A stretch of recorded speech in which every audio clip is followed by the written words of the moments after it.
Gue akan bahas tentang time value of money. Jadi banyak orang nggak mengerti tentang konsep ini. Kalau sekarang gue tanya ke kalian lebih pilih mana? Kalian pilih gue kasih uang 10 juta sekarang, atau gue kasih uang misalnya 12 juta tapi 10 tahun lagi? Jawaban yang benar adalah kalian harusnya pilih 10 juta sekarang. Karena 10 juta sekarang itu lebih berharga dibanding 12 juta 10 tahun lagi.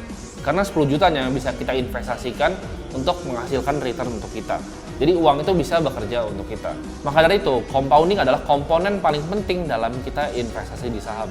Karena ini konsepnya adalah bunga yang bergulung ya, atau bunga majemuk.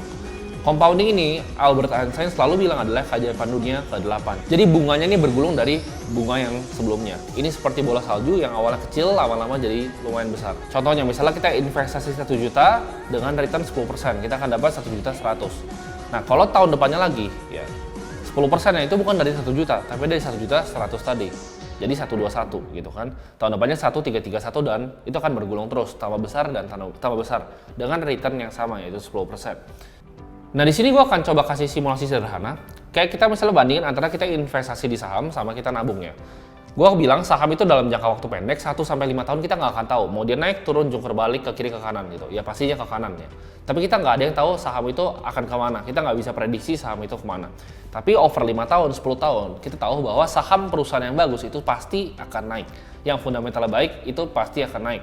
Oke, simpel aja, kita beli indeksnya aja, itu pasti ujung-ujungnya akan naik. Di sini gua akan contohin antara menabung dan juga investasi. Kita nabung doang nih, nabung 1 juta ya selama 20 tahun. 1 juta kali 12 kali 20, simple. Jawabannya 240 juta. Mungkin ada yang komen, "Bang, itu ada future value-nya, inflasi segala macam." Ini kita hitung tanpa inflasi ya. Jadi 1 juta kali 12 kali 20, biar gampang kalian ngertinya.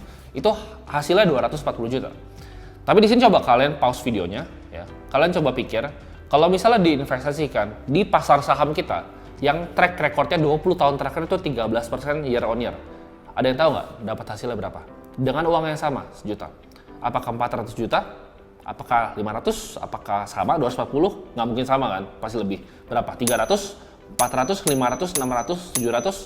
Hasilnya adalah lebih dari 1,1 miliar.